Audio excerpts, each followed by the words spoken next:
Hello, everybody. My name is Gina Harris, and this week we're talking about the worst jobs we ever had.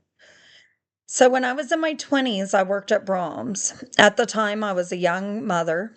My oldest son was a baby, and my car had broken down. I had arranged for my mother to help me after my shift to retrieve my vehicle and pick up my child.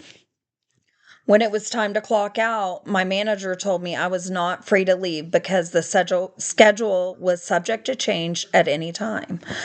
I explained that I did not mind working late, but I had responsibilities that I needed to attend to.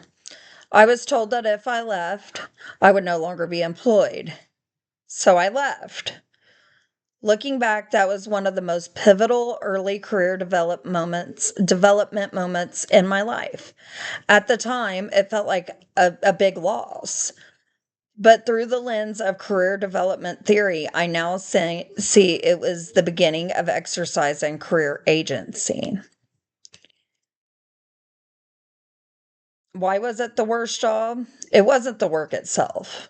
It was the lack of autonomy and respect for the work family balance. According to Swanson, contextual factors such as socioeconomical status, family responsibilities, and access to resources heavily influence career trajectories.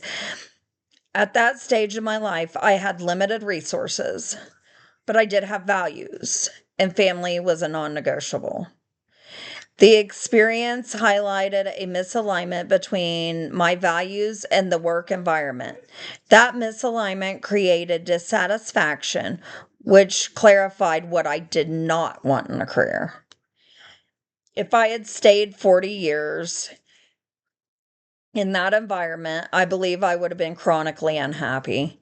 I would have had limited flexibility, limited advancement, and likely limited for fulfillment. I would not have had the opportunity to model growth, resilience, and self determination for my children. Career construction theory emphasizes that individuals build meaning through their vocational choices. Staying would have meant suppressing growth rather than constructing a purposeful career narrative.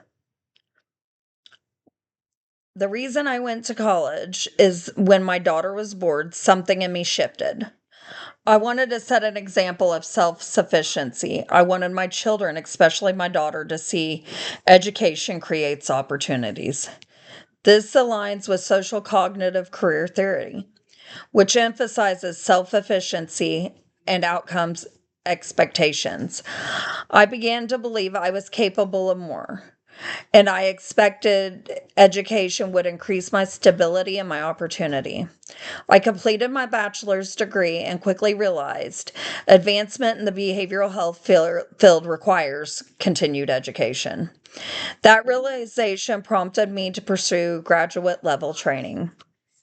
If I had not attended college, I would not be in a position to support my three children independently without relying on assistance. Education increased my earning potential, professional mobility, and credibility in the field of behavioral health. More importantly, it expanded my internal belief system. It reinforced that growth is possible at any stage. My faith has been a foundation in my decisions. I believe that God placed a spirit of service on my heart.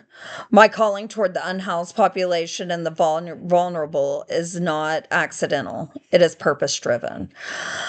From a vocational psychological standpoint, this aligns with the concept of calling, where career choice is not simply economic but meaning centered. Today, I serve in the behavioral health field and housing navigation. I advocate for individuals experiencing homelessness and mental illness. My career is no longer just employment. It is aligned with my values, purpose, and service.